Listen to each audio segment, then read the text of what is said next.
Bueno, ¿qué tal? ¿Cómo están? ¿Estamos preparados para escuchar la palabra de Dios, para eh, exponernos a ella? ¿Sí? Bueno, estoy buscando mi punterito.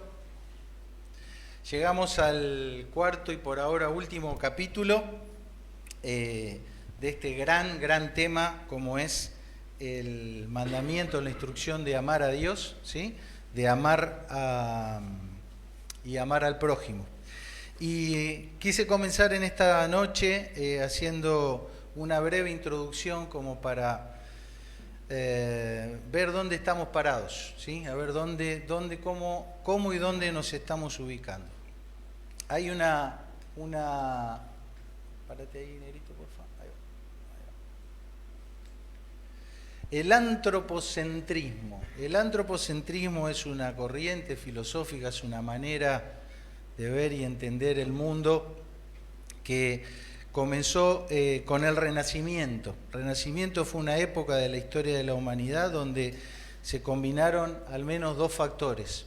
Uno es una especie de redescubrimiento de todo lo que era la Grecia clásica, los grandes filósofos, la cultura, la arquitectura griega y los avances tecnológicos, los avances en el arte, en la pintura, la escultura. De esta época es el gran Miguel Ángel, el gran Leonardo da Vinci y otros tantos. Sin embargo, el antropocentrismo se caracteriza porque el hombre pensó en esa época, en ese momento histórico de la humanidad, de que él podía ser el centro del universo, el centro de todo lo que se conocía hasta ese momento. Claro, empezaron a haber invenciones, empezaron a haber grandes obras artísticas y la gente empezó a decir la verdad que nosotros lo podemos todo, ¿sí? Entonces ya no necesitamos que Dios sea el centro del universo, sino que nosotros como seres humanos podemos estar allí en el vértice de la pirámide, podemos estar en el centro de todas las cosas. Y la cultura y la filosofía griega también alimentó eso, si bien eso venía de muchos años atrás, pero todo el sistema de creencias griego tiene fundamentalmente dioses construidos a la medida del ser humano. Y de hecho la mayoría de esos dioses son una combinación de alguna deidad con un ser humano, ¿sí? Una diosa o un dios que tuvieron junto con un hombre o con una mujer alguno de esos famosos personajes de la mitología. Entonces eso empezó a generar en la forma de pensar del mundo occidental esta figura, como dijimos, donde el hombre es el centro y donde no necesariamente se niega la existencia de Dios, pero sí, indudablemente, Dios ya no es el centro, ¿sí? Donde Dios ya no es el centro. Entonces uno puede, acceder a Él de una u otra manera, siempre y cuando el hombre, el ser humano, no pierda su rol central. Y de esta forma de pensar es que mamamos todos los que estamos aquí, ¿sí? Todos hemos sido educados, instruidos en esta idea que ha ido avanzando con el transcurso del tiempo y lleva, ¿cuánto? 1500 años, 1000 años de desarrollo. Hasta tal punto ha avanzado esto del antropocentrismo, el de tener al hombre como el centro, que va afectando inclusive la forma en que nosotros leemos la Biblia, ¿sí? Y podemos caer en el error de leer la Biblia con una mirada así, una mirada donde el hombre es el centro y la punta de la pirámide, ¿sí? Por ejemplo, es bastante frecuente que haya un desbalance a la hora de hablar de estos dos conceptos, ¿sí? Y hay uno que pesa más que el otro.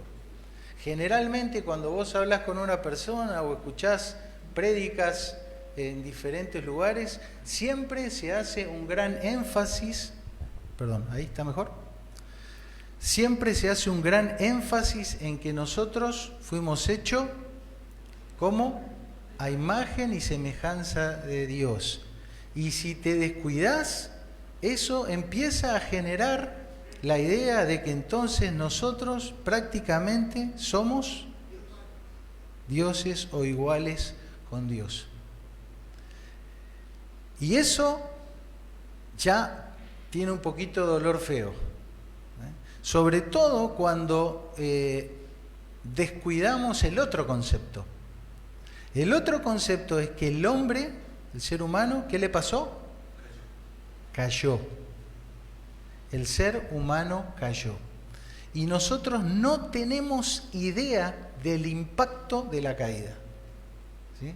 No sabemos cuánto desparramo hizo la caída de Adán y Eva. ¿Por qué? Porque no tenemos demasiada noción de cómo era antes, ¿sí? Pero sí sabemos perfectamente cómo es ahora, ¿sí? Te podés mirar adentro, podés mirar tu entorno, podés ver la historia de la humanidad y claramente queda en evidencia de que el impacto de la caída ha sido muy grande, demasiado grande como para que nosotros sigamos desbalanceando este concepto y nos quedemos con un versículo que está en la Biblia, que dice que fuimos hechos a imagen y semejanza de Dios, pero que describe una situación que fue como previo a la caída, previo a la desobediencia de Adán y Eva. Entonces, recordemos esto, lo dejo acá picando, porque nuestro tema de hoy es ver cómo vamos a seguir, a obedecer o a poner en práctica este mandamiento que Dios nos dejó, que debemos amar a nuestro prójimo como a nosotros mismos, ¿sí? Amarás a tu prójimo como a ti mismo. Y el domingo pasado trabajamos un poquito sobre este concepto porque habitualmente lo miramos en una lectura rápida así, ¿no? Yo estoy en el centro y tengo un montón de prójimos próximos a mi alrededor y ahí estoy repartiendo amor a todo el mundo, ¿sí? Esta imagen es antropocéntrica, ¿sí? O sea, esquemáticamente esto es una interpretación rápida y superficial de lo que hemos mamado como cultura occidental, ¿sí? Donde sutilmente el hombre escala posiciones y parece que somos capaces de estar, de ocupar ese lugar, el del centro, ¿sí? Y entonces vienen frases asociadas a qué significa esto de amar al prójimo como a mí mismo, qué es a mí mismo, ¿no? Y entonces aparece el concepto de amor propio, la frase querete, primero vos, y todas las otras que vienen después. No digo que sean dichas en forma malintencionada, pero lo que quisiera en esta noche en primer lugar es que abramos los ojos para no ser seducidos ingenuamente con un concepto antropocéntrico, ¿sí? Porque es un lugar que no nos corresponde. Entonces, ninguna de estas frases así dichas y en este contexto en que la estoy diciendo es bíblicamente adecuada, ¿sí? No estoy diciendo que no nos debemos querer, que no debemos tener un cuidado nuestro, no estoy diciendo que no podemos nada o que no tenemos nada para dar, no estoy diciendo eso. Quiero hacer el punto en esto. Estamos hablando de que ninguno de estos conceptos nos puede colocar a nosotros en el centro de la escena. ¿Por qué?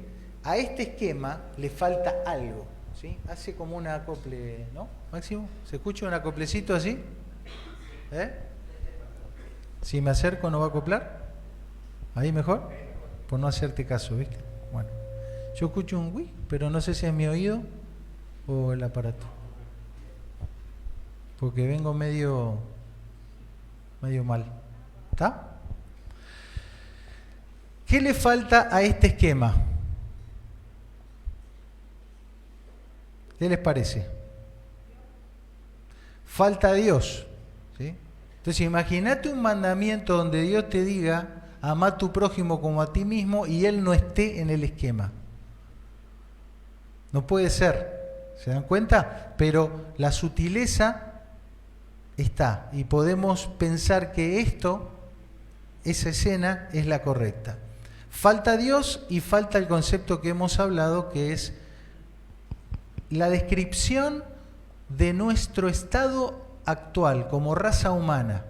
La descripción de nuestro estado actual como raza humana es la de estar caídos, ¿sí? Caídos, sin Dios, sin esperanza, sin luz. Y por el otro lado, como bien lo dijeron, en este esquema tiene que estar presente.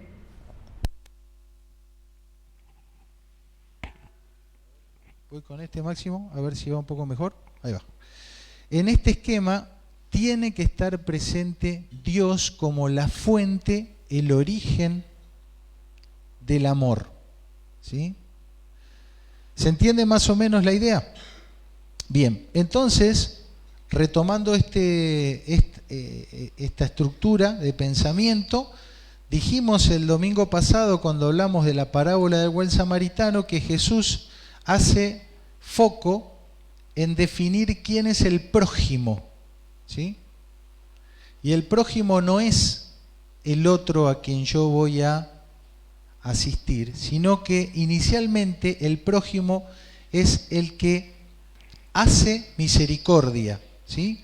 Entonces, inicialmente yo soy quien ha caído, quien está tirado y moribundo, como es la escena que se tiene del hijo pródigo, y es Dios quien es mi prójimo y quien viene a mí a darme misericordia, a tener misericordia conmigo. Entonces, nuevamente ponemos las dos ideas que pueden estar en la cabeza nuestro, ¿sí? Un esquema a tu izquierda antropocéntrica, donde vos te podés decir o podés escuchar a alguien que te diga amor propio, tenés que tener amor propio, querete, vos podés, tenés mucho para dar. Y el otro esquema, el de la derecha, donde aparecen todos los elementos. Aparece el elemento donde se describe mi condición. Mi condición es la de haber estado perdido, separado de Dios por causa de mi propia caída, de mi pecado.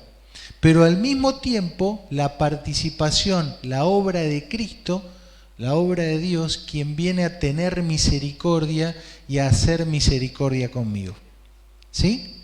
Entonces, en primer lugar, deberíamos irnos todos de aquí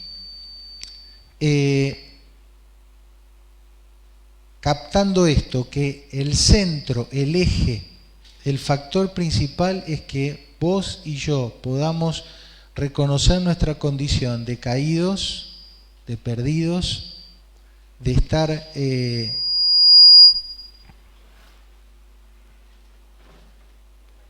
hola. De estar caídos, perdidos, y que es Dios quien participa dándonos su misericordia. ¿Sí? Una vez que yo entiendo esto y que me identifico con el esquema de la derecha, entonces ahí el Señor es donde le dice, dame por favor ahí otra vez el mouse, Maxi, gracias, ahí estamos. Entonces es ahí donde Jesús en la historia le dice a esta persona que le preguntaba, bueno, ya que entendiste quién es tu prójimo, cómo es el esquema, que es Dios quien tuvo misericordia contigo, entonces anda vos y hacé lo mismo. Andá vos y hacé lo mismo, ¿sí? Recién ahí nosotros podemos ser el prójimo de alguien más, compartiéndole la misma misericordia que Dios tuvo con nosotros primero, ¿sí? ¿Estamos hasta ahí? Bueno, por último, y nuevamente haciendo un énfasis, un llamado de atención, un llamado de advertencia a todos nosotros, cuidado con construir una idea de Dios, incluso les digo, hasta leer la Biblia y tener un filtro interpretativo inadecuado, porque toda vez que nosotros nos pongamos en el centro de la escena y creamos que por nuestros propios méritos, por nuestra propia capacidad, podemos hacer algo, nos va a pasar que no vamos a estar engranando en el engranaje que Dios tiene preparado para nosotros. Y los domingos anteriores vimos cómo Dios nos quiere ver a nosotros en la medida que caminamos con Él, que le amamos y que le obedecemos. ¿Recuerdan? Habíamos dicho que Dios nos llama siervos, ¿sí? Entonces, si yo estoy en el eje, estoy en el centro, soy el protagonista, estoy en la punta de la pirámide, tengo una mirada antropocéntrica, nunca voy a poder vivir con ese rol. Voy a estar todo el tiempo luchando contra Dios porque yo voy a querer ser mi propio jefe, diseñar mi propio futuro, armar mis propios planes. ¿Puedo, mientras hago todo eso, venir a la iglesia? Sí. ¿Puedo servir en alguna actividad? Sí. Pero el punto está, ¿qué es lo que Dios ve en nuestro corazón? ¿Sí?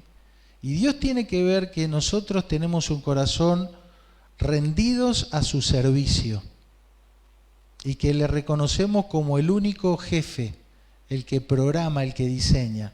Porque recuerda, ¿no? El esclavo o el siervo no le cuestiona a su señor, no le dice, che, ¿por qué te voy a hacer esto? Va y lo hace. Y está contento meramente con el hecho de haber obedecido y haber cumplimentado lo que su señor le decía. Entonces, fundamental para poder vivir en este rol de siervos, el no colocarnos nosotros en el centro de la escena. En segundo lugar, Dios ha previsto el darnos todo lo que necesitamos para que nosotros podamos vivir como sus hijos, que podamos conducirnos como sus hijos. No es que Dios nos está pidiendo algo que es imposible para nosotros. Toda persona que ha decidido poner su fe en Cristo, que le ha reconocido como su Salvador, que le ha pedido perdón por sus pecados, que ha aceptado ese regalo del perdón que Cristo ganó con su sangre en la cruz, recibe no solo el perdón, sino que la Biblia dice que Dios nos da una nueva vida. Y en esa nueva vida está una nueva genética, por decirlo con una palabra que se usa ahora, una nueva naturaleza, una nueva capacidad de hacer cosas distintas a las que podríamos hacer por nuestra naturaleza caída. Pero para poder vivir esa vida de hijo de Dios necesitamos estar entregados a ese proceso. Si no, constantemente va a haber una lucha en nuestro interior donde por un lado vamos a querer hacer lo que nuestra naturaleza vieja quiere hacer y por otro lado va a estar esa lucha porque Dios dice, no, vos sos mi hijo y yo quiero que vos vivas, te comportes y te muestres al mundo como ¿qué? Como un hijo mío. ¿Se acuerdan que ese era el concepto de hijo? Era aquel que con su comportamiento muestra o demuestra quién es su padre. El hijo de tigre que decíamos, ¿sí? Entonces, un corazón donde uno está en el centro, una filosofía de vida, un estilo de vida antropocéntrico, por más de que te digas creyente y por más de que vengas a la iglesia, te va a impedir hacer tu rol de siervo y te va a impedir que las características de la naturaleza, la nueva naturaleza que Dios te dio, se manifiesten en ti. En tercer lugar, no vas a oír al amigo. ¿Se acuerdan? Que era la tercera forma en la que Dios llama a aquellas personas que le aman. A quienes le aman, Dios le llama siervos, Dios le llama hijos y Dios los llama amigo. ¿Por qué amigo? ¿Se acuerdan? Porque a un siervo uno no le da explicaciones, no le cuenta, le dice anda para allá, vení para acá. Pero a un amigo sí le cuenta. ¿Cómo? Comparte los planes. Comparte los planes. No te pide opinión, porque sos siervo. Pero te cuenta, te dice por qué, para qué. Esos planes están compartidos, muchos ya revelados en la palabra de Dios, y otra es el trato personal que Dios puede tener con cada uno de nosotros. Pero si uno está parado en su egocentrismo, no vas a escuchar al amigo de ti, que te quiere contar lo que quiere hacer con vos. Y vas a estar escuchando tu propia musiquita, ¿sí?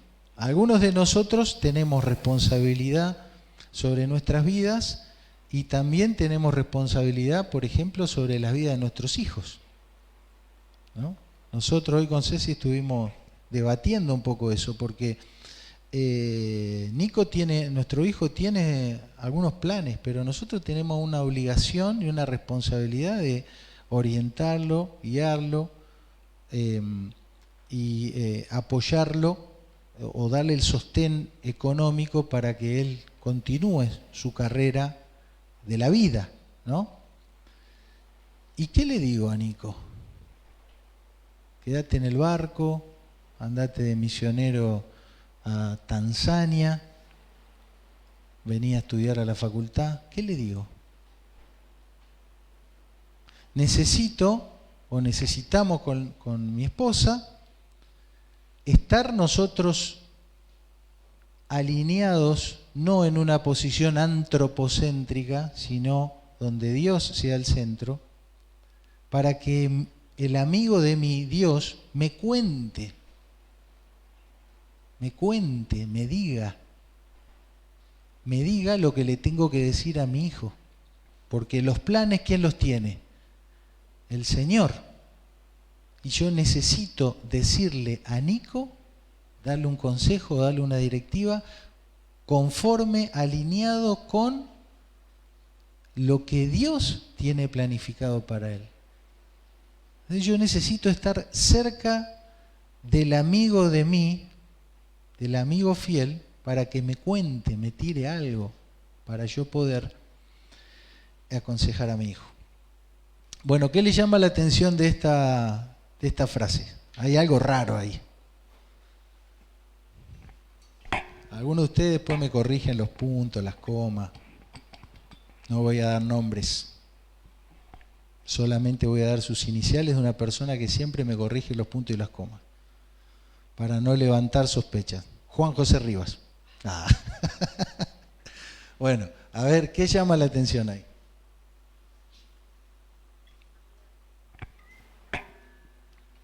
Hay una frase que nunca la decimos así. Amigo de ti. Cecilia, por supuesto, te dice, amigo de ti no se dice. Ya está. Nadie se le ocurra discutir eso. ¿Amigo de ti? ¿Le suena? No. Bueno. Vamos a explicar por qué puse amigo de ti. A ver si les hace sentido a ustedes también. Porque el lenguaje no es ni inocente ni inerte. Es decir, el uso de las palabras, cómo hablamos individualmente, individualmente, cómo hablamos como sociedad, no es inocente, ¿sí? Hay una ingeniería, incluso, que en muchos casos hasta se impone por ley, ¿sí? Pero aún nosotros, en la forma en que hablamos todos los días, las cosas que decimos y cómo las decimos, siempre las decimos de una manera por algo, ¿sí? Y no es inerte, es decir, no es que no hace nada. Siempre el lenguaje, las palabras que usamos, hacen algo en alguien, especialmente en nosotros, ¿sí? Porque somos los primeros que nos escuchamos lo que decimos, ¿no? Entonces a veces entramos en un rulito de autos conversaciones, pero también impacta en el otro. Entonces, a ver, tengo 49 años, ¿sí? Mi amigo, vamos hacia adelante, soy, no sé qué, tengo fe o mi fe. ¿Está bien? ¿Sí? Palabras, frases comunes. Observen. Hay para mí 49 años. Amigo de mí. Siendo llevados hacia adelante. Hay para mí, expreso la fidelidad de Dios en mí. ¿Dónde está el cambio?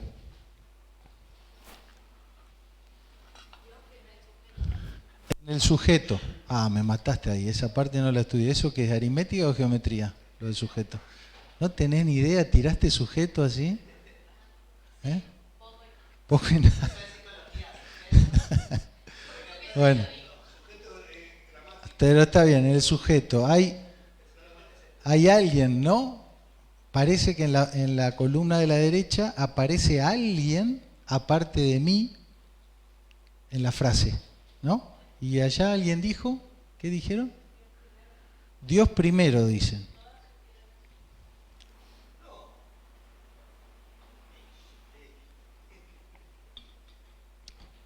Bueno, en una sola palabra aparece Dios, en las otras no.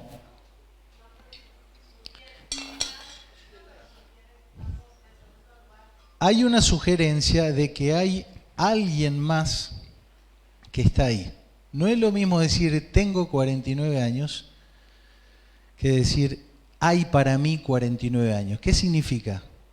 Que vos no sos dueño de los años que viviste, que no son tu posesión, sino que se te concedió el haberlos vivido. Cambia, ¿no? Porque con la frase de la izquierda, vos sos el dueño, amo y señor de los años vividos. Y con la frase de la derecha, hay alguien que te los ha concedido. ¿Sí?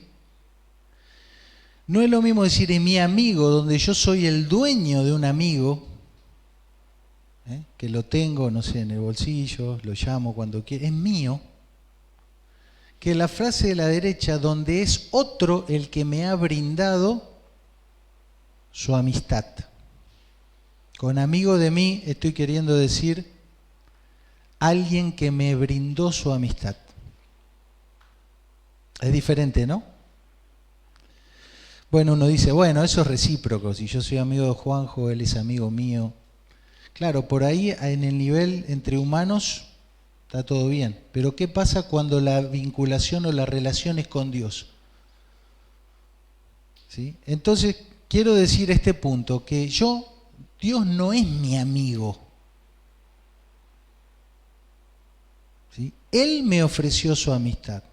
Y yo tengo el honor de decir que Dios es el amigo de mí. No lo poseo. Y como no lo poseo, sino que simplemente tengo la honra, el honor, el privilegio de disfrutar su amistad, estoy en constante dependencia y agradecimiento de eso. ¿Se entiende? Lo mismo que los años vividos. La frase vamos adelante está en Hebreos capítulo 6, como dice, marchando hacia adelante. Pero la frase más ajustada al sentido original de esas palabras es siendo llevados hacia adelante. Y ahí sí, es ir para adelante, pero hay una diferencia. En vamos, ¿quién pecha? ¿Quién empuja? Vos, o yo, o los dos. Y en siendo llevados, hay alguien que te lleva. ¿Sí? Exacto, dependés de que alguien te lleve hacia ahí. Exacto, no hay dependencia. En una columna no hay dependencia, en la otra sí. En una columna yo soy el dueño, en la otra no. En una columna las cuestiones pasan por mí y en la otra pasan por alguien más que en este caso es de Dios. En hebreo no existe el verbo tener. Siempre es hay para mí o me es dado. ¿Sí? Por eso la frase es no es tengo 49 años, sino hay para mí o hubo para mí. Siempre está en voz pasiva. Y esto refleja una mentalidad. ¿Entienden? Lo que quiero traer con esto es una mentalidad, una forma de pararse frente al mundo, a las cosas que nos pasan, a lo que está en nuestras manos y sobre todo a la relación con Dios, donde la dependencia, incluso desde el lenguaje, la dependencia de Él tiene que ser absoluta. Tiene que ser absoluta, incluso desde la forma en que armamos las palabras, ¿sí? Entonces, esto nos lleva a otro gran aspecto. Perdón, fue la única foto que encontré, no es muy linda, pero dice ahí un libro, vaya a saber quién lo escribió. Cuando la gente es grande y Dios es pequeño. Tremendo, ¿no? Quisiera que en esta noche ninguno de nosotros nos vayamos de aquí pensando que en realidad somos grandes por algo o de algo. Y que tenemos la capacidad de tener un Dios pequeño. Es mi amigo, tengo 49, es mi fe. Porque ese pensamiento, además de ser engañoso, en algún momento nos va a fallar. No nos va a servir para vivir la vida que Dios quiere que vivamos. No vamos a dar a la medida. Y cuando no demos a la medida, porque lo vamos haciendo con nosotros desde el centro, ¿qué nos va a pasar? Caeremos, nos desanimaremos, nos frustraremos, pensaremos que no tuvimos suficiente fe, que no tuvimos suficiente fuerza, que no tuvimos suficiente empeño, porque estamos parados desde ese centro del humano como el centro. Fíjense, está linda, ¿no? El robo del siglo. Pero es una ilusión. Todos sabemos que nadie puede meter el sol en el baúl del auto, ¿no? Es una ilusión óptica. ¿Por qué entonces a veces vivimos como creyendo que podemos llevar a Dios en el bolsillo y que podemos pechar para adelante y que tengo 49 años y que mi fe no sé qué? Es una ilusión óptica eso, que nos puede jugar unas malas pasadas. Miren, buscaba analogías, buscaba cómo decirlo, porque poner al hombre en el centro y Dios a mi derecha o a mi izquierda, o hacerlo a Dios a mi medida, impacta incluso en nuestra teología. ¿Sí? Y quiero dejar este punto. ¿Cuán grande, y pregunto, cuán grande es Jesucristo para vos? ¿Cuán grande es Jesucristo para vos? Muy grande, es Dios. Sí. ¿Por qué a veces lo concebimos como un humano miserable? Sinceramente, esta semana me movilizó mucho eso. porque un poco me incomoda ese concepto de verlo a Jesús como un pobrecito miserable. Es cierto, Él padeció. Hoy Adriano en la Santa Cena nos hizo una descripción bíblica de sus sufrimientos, de sus padecimientos. Fue menospreciado, abatido, desestimado. No había en Él ningún parecer ni ninguna hermosura. Es cierto eso. Es cierto que, como dice la Biblia, Él se humilló hasta lo sumo. Pero ¿cómo vamos a pensar que Él puede ser un ser miserable, sufriente como yo? Eso es otra cosa. Entonces, buscando una analogía, digo, pensar que el cóndor, ¿no?, majestuosa ave, salvando la distancia, es una mera comparación. Pensar que un cóndor puede ser un gusano por el mero hecho de que por un instante se paró en la misma tierra por donde el gusano se arrastra, es un concepto totalmente ridículo. De la misma forma es ridículo que nosotros miremos a Jesús como si Él hubiera experimentado mis mismas miserias por el mero hecho de que Él por un instante estuvo acá y vivió lo que vivió y padeció como padeció. El Señor jamás, jamás, jamás dejó de ser quien siempre fue. Aunque aparentemente era como nosotros. Entonces, cuando estés sufriendo, cuando te duela algo, cuando estés claudicando, podés recordar que el Señor sufrió, pero nunca te confundas. Nuestras crisis de identidad, nuestras angustias, nuestros achaques por el cuerpo, nuestros dolores por las malas decisiones, nuestros padecimientos por las enfermedades biológicas, no son experiencias que el Salvador haya tenido. Él nunca claudicó. Él nunca tuvo crisis existenciales. Él nunca lloró lágrimas por malas decisiones que haya tomado.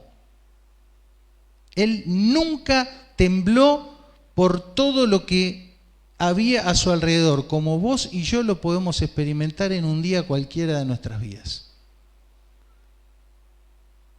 Agradezcamos a Dios que el cóndor majestuoso por un segundo tocó la tierra donde el gusano se arrastra, pero cada día mirá al Señor como el ave majestuosa y nunca lo compares contigo o conmigo, porque no es un cuate, ¿entendés? No es mi cuate, es el Rey de Reyes, el Señor de Señores. Vino acá, tocó la tierra donde yo me arrastro, pero jamás dejó de ser quien sea, y gracias a Dios que jamás fue como yo. A Él sea la gloria. En los peores momentos, la peor noche de tu vida, recordá que el Señor es el Rey de Reyes, es Señor de Señores. En Él reside el poder de una vida indestructible y que cualquier miseria que vos y yo hayamos tenido, Él lo puede entender por ser quien es, el Dios único, vivo y verdadero, pero no por haber sido en algún momento un miserable como vos y como yo. Jamás cayó, y no adoramos ni seguimos a un Salvador que en algún momento anduvo caído como vos y como yo.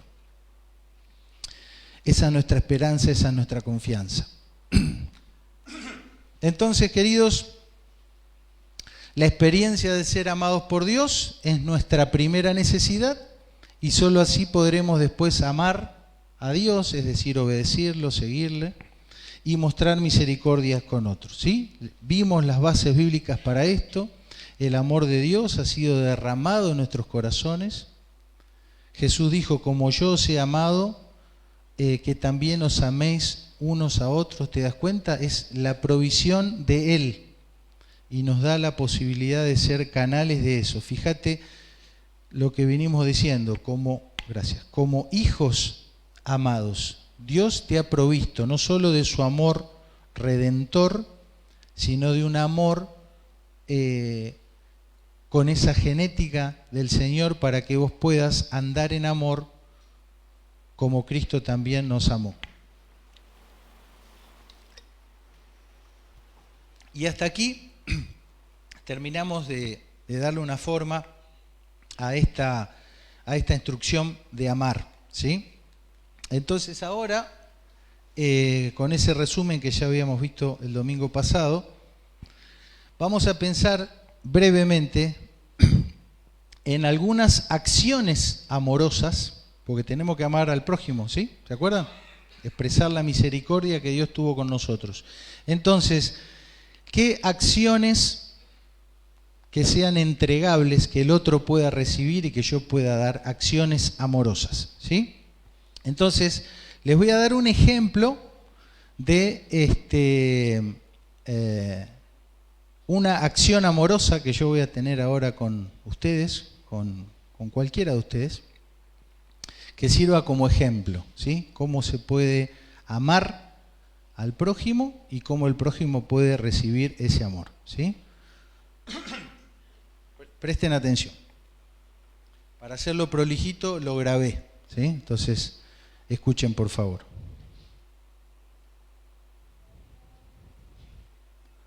Vamos a ver si el sonidito quedó. ¿Vos lo bajaste? No, ¿no? ¿No? Sí, está bajito igual. Ahí va.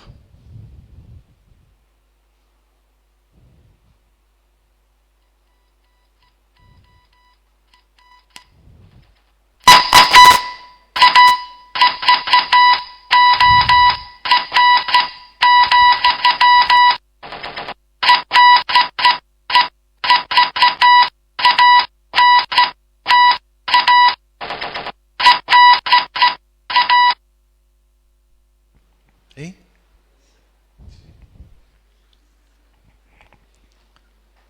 ¿Allá? ¿Alguien? ¿César? Bueno, yo supuse que por ahí no iban a escuchar bien, entonces voy a escribir, ¿sí? Mi pedido para ustedes.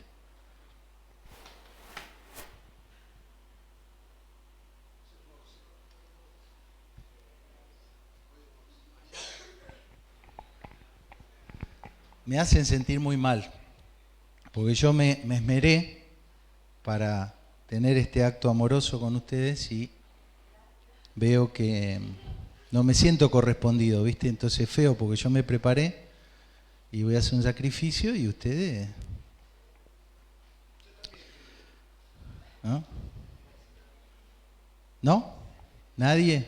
¿Nadie va a aceptar esta oferta, este acto amoroso hacia ustedes? Encima se me ríen en la cara, ¿te das cuenta, no? Bueno, es en clave Morse. Por favor, levanta la mano si aceptas a venir a cenar con mi familia esta noche. ¿Sí? Nadie levantó la mano. Entonces, el desprecio que me han ocasionado, rogaba que no esté Eduardo escuchando, Dios. El desprecio que me han ocasionado por no corresponder a mi amor ha sido muy doloroso, ¿sí? Muy doloroso. ¿Cuál es la metáfora? La metáfora es que incluso aunque todos hablemos español, hay códigos, ¿sí? Hay códigos, hay formas en las cuales vos y yo compartimos actos amorosos con otros y cómo ese otro lo toma, lo recibe, lo aprecia, lo disfruta o lo ignora como si nunca lo hubieses amado en una acción determinada, ¿sí? Lo mismo que pasó ahora cuando yo les ofrezco algo y ustedes nada, ¿no? Como si nada me rechazaron. Entonces quiero dejarles como una inquietud solamente, porque es un tema amplio, no lo podemos desarrollar, una recomendación de una bibliografía de un consejero veterano, donde él plantea 5 formas en las cuales nosotros comunicamos lo que para nosotros son actos amorosos, o bien esperamos que las otras personas nos amen de esa manera, ¿sí? Entonces, este hombre se llama Gary Chapman y tiene un libro que se llama Los 5 lenguajes del amor, ¿sí? ¿Cuál es la idea? Es que cada uno pueda conocer de qué manera uno lee, interpreta, capta un acto amoroso, para que otros me puedan amar de esa manera, ¿no? Y viceversa, que yo pueda también decir, bueno, para mí el amor es hacer esto o hacer lo otro, y que las otras personas sepan que si yo hago eso, realmente es un acto amoroso hacia cualquiera de ustedes. ¿Está? Eso nos permitirá que si no nos entendemos, busquemos en Google un traductor Morse y ahí se esclareció el problema, ¿no? Entonces, ver de qué manera, sobre todo los seres cercanos, como pueden ser las parejas, los hijos, familia y aún los hermanos en la iglesia, incluso con gente de tu trabajo y demás, cómo vos podés interactuar con esa persona sabiendo cómo esa persona lee e interpreta actos amorosos y cómo lo estás dando vos, y buscar un entendimiento mutuo. Lo mismo que pasa con el idioma cuando vos tenés 2 personas que hablan 2 idiomas diferentes y se quieren entender.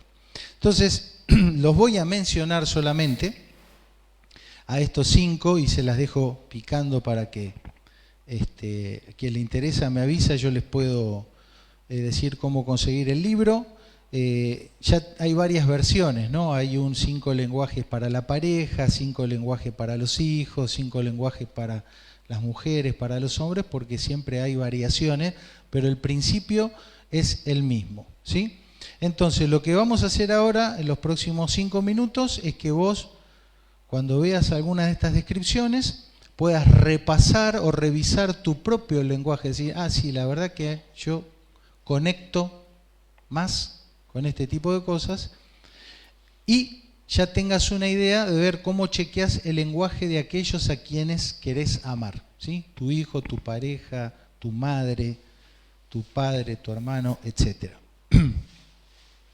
La primera forma de expresar amor o de que uno desea ser amado es a través de las palabras de afirmación. Palabras de afirmación, es decir, hay gente que cuando vos le decís bien, lo hiciste bien, se siente amada con eso, ¿sí? Qué bien que estuviste, se siente amada, así nomás, ¿sí? O que le diga, bueno, ánimo, vamos para adelante, ya está. Con eso es suficiente para que reciba una caricia al alma, ¿sí? Bueno, obviamente,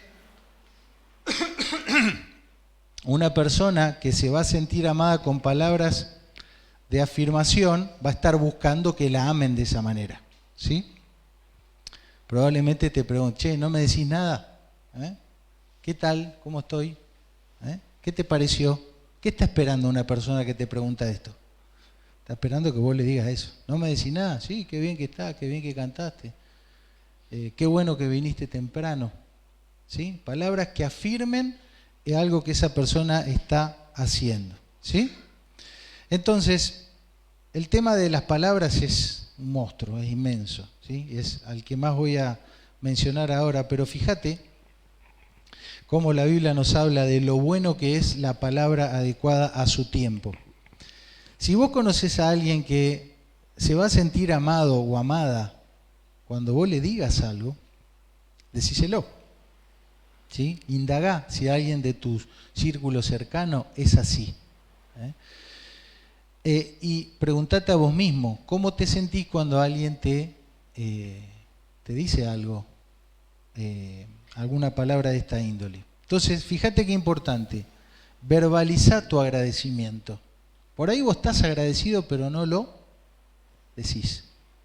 Entonces la persona que está esperando que lo digas no se siente amada por ti. Así de fácil, ¿sí?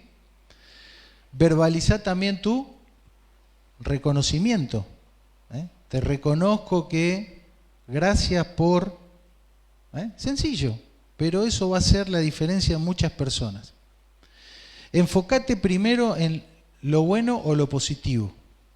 Hay gente que tiene la gran habilidad de ver allá, el mosquito, ¿no? No está mal eso, ¿sí? Pero una persona que necesita experimentar el sentir el amor con palabras de afirmación, no le vas a ayudar diciéndole, mirá, aquel mosquito no lo viste, ¿sí? Primero deberías, como dice este hombre Gary Chapman, llenar el tanque del amor de esa persona, de combustible del amor, enfocándote en lo bueno, en lo positivo que haya hecho, ¿sí? Y eso se aprende. Los que hacen docencia acá saben perfectamente que evaluar y dar una devolución, una retroalimentación es algo que se debe aprender a hacer. Si vos a tus alumnos todo el tiempo le estás marcando lo que hace mal, los arruinás. Entonces, si no sabés cómo hacerlo y tenés que estar diciéndole cosas a tu hijo, no sé, a tu empleada, o quien sea, aprende a dar buenas retroalimentaciones, buenas devoluciones, o como se dice ahora, buenos feedback. Es decir, ¿cómo lo hizo? Bueno, lo hizo esto bien, se preparó, y después, bueno, podés mejorar, ¿te das cuenta? Pero arrancás por las palabras de afirmación. Escuchen, bueno, elogia, el elogio se puede dar y si corresponde, piropo, ¿sí, muchacho? Tranquilo. Pero si corresponde y podés hacer un piropo a alguien con que tengas la confianza para que no se confunda la otra persona, además, hacelo, ¿sí? No es tan difícil y ayuda a mucha gente que se siente amada cuando la elogian. Escuchen esto, sé muy prudente en tus juicios y afirmaciones. Sé muy prudente. Es decir, no te largue, tuki, así rápido, sobre todo esas generalizaciones que se hacen, ¿no? Porque son tremendamente dañinas y generalmente le erramos, ¿sí? No sabemos todas las cosas, no tenemos... a veces no tenemos todos los elementos, entonces no vomite la primera opinión que tenés, porque eso ofende, daña y sobre todo al que espera palabras de afirmación lo hiere profundamente. Y por ahí no hace falta, tenés que esperar, ¿sí? Hasta el Señor dijo, ¿se acuerdan parábola de trigo y la cizaña? Pará, tranquilo, ya va a haber tiempo para, cuando corresponda, marcar las diferencias. Seamos prudentes en eso. Hablar desde la humildad, pedir permiso, ser respetuoso, ¿sí? Bueno, voy a ir rapidísimo con las otras. Recibir regalos. Hay gente que se siente amada cuando recibe un regalo. Y también expresa el amor regalando, ¿sí? Entonces, esta es una frase de mi casa, ¿sí? Todo lo que te compra mamá es porque te ama. Entonces, una de las fichas que sacamos en casa es que Cecilia es así, ¿no? Ella, para ella, amar a los hijos es comprarle algo. ¿Está? Bueno, vino así el modelito, ¿sí? Tengo que hacer más guardia a culpa de eso, pero bueno, ese es otro tema. Tengo que elaborar más, ¿sí? Entonces, esto también hay un principio bíblico general que el mismo Jesús dijo, es más bienaventurado es dar que recibir. ¿Está? Entonces, si vos querés amar a alguien que se va a sentir amado o amada al recibir un regalo, bueno, no esperes al cumpleaños, ¿sí? No hace falta generalmente que sea algo costoso y a veces un pequeño detalle es suficiente. Algunas nociones. Otro, hay gente que se siente amada cuando vos invertís tiempo en esa persona, ¿sí? Tiempo de calidad. Entonces recordamos palabras de afirmación. El segundo, regalos. El tercero, tiempo de calidad. ¿Sí? Estas son mis dos hijas. ¿Sí? Quédate, ¿a dónde va? ¿A qué hora venís? ¿Por qué te vas de vuelta si recién viniste? ¿No? Las dos más chiquitas. Camila, tenemos que hablar, Camila, porque te perdí la ficha últimamente. Y vamos cambiando, ¿no? Vamos cambiando y nos tenemos que volver a reconocer, ¿no? Cómo se va a sentir amada mi hija ahora en esta etapa de su vida. Y nunca estás conmigo. Probablemente es mentira, pero la persona que necesita tiempo de calidad no se llena nunca, ¿viste? Entonces, tiempo de calidad. Fíjate qué importante. Tiempos de calidad. Está llena de expresiones de Pablo buscando tener o contando cómo tuvo tiempo de calidad con personas. Y así Pablo probablemente manifestaba su amor hacia sus hermanos en la fe, ¿no? ¿Cómo hacer para que un tiempo sea de calidad? Que estés, iba a decir, que estés en el lugar, que estés ahí. Todos sabemos muy bien que podemos estar con la cola en la silla y con la mente en Júpiter, ¿no es cierto? Entonces, un tiempo de calidad es, para la persona que lo necesita, que sepa que vos estás ahí, pero no tu anatomía. Todo tu ser está en el lugar, ¿sí? Escucha activa. Escucha activa es no solamente entender las palabras que entran por acá, sino lo que te quiso decir, ¿no? Y la otra persona se va a dar cuenta si vos tenés una escucha activa, porque vos ¿qué vas a hacer en una escucha activa? ¿Qué vas a hacer? Lo vas a mirar, contacto visual, muy bien, vas a prestar atención. ¿Qué vas a hacer? Algo fundamental para que sea una escucha activa. O sea, una escucha de la otra persona, ¿no? Vas a callar y vas a preguntar. Si vos no le preguntaste nada a la persona que te estuvo contando algo, es porque no la escuchaste. ¿Sí? No la escuchaste, la oíste nomás. Porque ninguno de nosotros tiene la capacidad de entender todo lo que la otra persona te dijo o te quiso decir sin haber repreguntado nada. Sobre todo si es mujer, ¿viste? Que sí no es sí, sí es no, ¿no? Y así sucesivamente. Puede ser es sí, y así sucesivamente. Hacé lo que quieran, ¿entendés? Entonces todos tenemos un mensaje lineal y otro mensaje que hay detrás. Pregunta, ¿qué me quisiste? ¿Qué significa? Porque si vos no preguntas, ¿a quién estás escuchando? A vos mismo te estás escuchando. ¿Entendés? Yo ya sé lo que piensa. Por ahí la otra persona te lo dice, ¿no? Si hay una conversación, te dice, no, pará, no me escuchaste. Pero generalmente no pasa. Entonces uno entra en su relato, en lo que uno entiende de las cosas, no pregunta, no repregunta, entonces no hay escucha activa, no hay tiempo de calidad.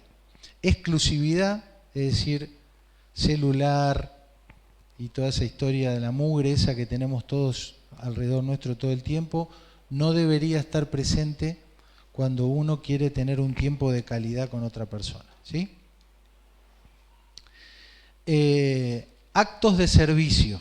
No me ayudas en nada, hacé algo. ¿Sí? ¿A alguien le han dicho eso? Alguien te dijo eso, es una persona que necesita ser amada al verte que vos haces algo, estás al servicio de esa persona, ¿sí?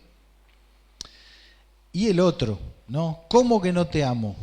Me rompo el lomo laburando todo el día por vos para que no te falte nada, ¿no? Entonces esta persona que hace esto ama a partir de servir, trabajar, comprar las cosas. Claro, la otra persona quiere tiempo de calidad y vos venís hecho pomada, ¿no? Y la otra persona quiere que te siente al lado, que quiera hablarte y que vos la escuches, ¿no? Se complica, son como dos idiomas distintos. Entonces, acá donde Dios tiene que hacer los milagros, ¿no? Entonces, ¿cómo puedo servir a la otra persona? Cuidando a la persona, hacer algo que le facilite la vida, tomar la iniciativa, hacer algo por esa persona sin que te lo pida. Eso va a ser un acto de amor que esa persona lo va a captar. Concretá los pedidos que tantas veces reiteradamente te hizo, ¿sí? Y no pospongas. Por último, contacto físico, ¿sí? El contacto físico es otra forma de experimentar el amor. Y no estoy hablando del amor erótico, ¿sí? No estoy hablando de la parte del contacto físico. Besarse, abrazarse, conectar con el otro, ¿sí? Y sobre todo el lenguaje corporal, ¿viste? Si vos estás ahí que pareces soldado romano, gladiador, por tu cara, por tu coso, la otra persona no va a contactar con vos y no va a haber amor, ¿sí? Entonces, contacto físico. Tener presente esto porque tal vez solamente una caricia, una palmada en el hombro, si es un muchacho, un abrazo, una piña en la espalda, ya conecta, ¿entendés? Conecta. Y es una demostración de afecto. Todos sabemos lo que es esto, ¿no? Las conservas. Las conservas. Las conservas son alimentos que experimentan una transformación por estar en contacto estrecho, permanente, no sé, la sal, el vinagre, el aceite, los condimentos. Y es algo que se puede disfrutar por mucho tiempo, ¿no? No se arruina, no perece, porque pasó por ese proceso. Bueno, aparecen las latas de conserva en la Biblia. Fíjate, conservaos en el amor de Dios, esperando la misericordia de nuestro Señor Jesucristo para vida eterna. Necesitamos que el Señor nos impregne con su amor, con su santidad, con su misericordia, que eso produzca en nosotros un proceso transformacional para que después podamos salir de la intimidad y compartir con otros. En esto conocerán todos que sois mis discípulos, si tuviereis amor los unos para con los otros. Amén. Señor, gracias por tu palabra. Queremos reconocerte como nuestro único Dios vivo y verdadero, en quien jamás ha habido claudicación, crisis, ni angustia comparable a la que nosotros como humanos pecadores tenemos. Pero gracias, Señor, porque nos has ofrecido tu amistad, nos has dado la posibilidad de ser tus hijos por medio de Cristo. El amor tuyo ha sido derramado en nuestros corazones y ahora, así como tú has sido nuestro prójimo y has tenido misericordia de nosotros, nosotros tenemos el privilegio de expresar tu amor, expresar tu fidelidad, expresar tu paternidad en nuestra forma de vivir. Guíanos, Señor, para poder hacerlo, para estar en sintonía contigo, al servicio tuyo, disfrutando de tu paternidad y cercanos a ti, para que nos hables, para que te escuchemos y para que te sigamos cada día. Señor, que el mundo te conozca a través de nuestra conducta, que salga de vidas entregadas, inmersas y conservadas en tu amor, y un amor que podamos compartir con otros también. Despídenos con tu bendición, tu cuidado en esta semana que comienza, Señor. Te lo pedimos y te agradecemos todo en el nombre de Jesús. Amén. Buenas noches, buena semana.